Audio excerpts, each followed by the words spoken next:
Voilà un exemple d'investissement qui s'autofinance tout simplement. Karl qui indique crédit à 330 pour un loyer de 500. Donc là, on respecte tout de suite la règle des 70%. 70% de 500, c'est 350. Donc ça veut dire que normalement, avec cet investissement, Karl va générer un petit cash flow de 20 euros. Mais on va dire que c'est étal, c'est flat, ça s'autofinance totalement. Studio sur une ville étudiante. Donc normalement, il y a une demande et apport de 1 900 euros à la banque lors de la constitution du crédit. Crédit sur 25 ans, mais qui sera payé bien avant. Donc félicitations Karl pour ce premier investissement qui s'autofinance, qui normalement devrait être loué régulièrement.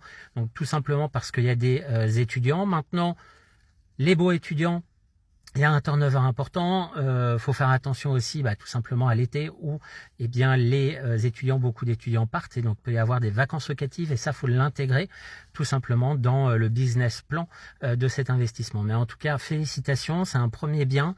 Maintenant, il faut surtout penser à la fiscalité. Est-ce que tu vas le vendre nu ou est-ce que tu vas le vendre meublé? Voilà, c'est des éléments auxquels il faut faire attention. En tout cas, bravo et vous voyez que c'est possible d'investir et que ça s'autofinance.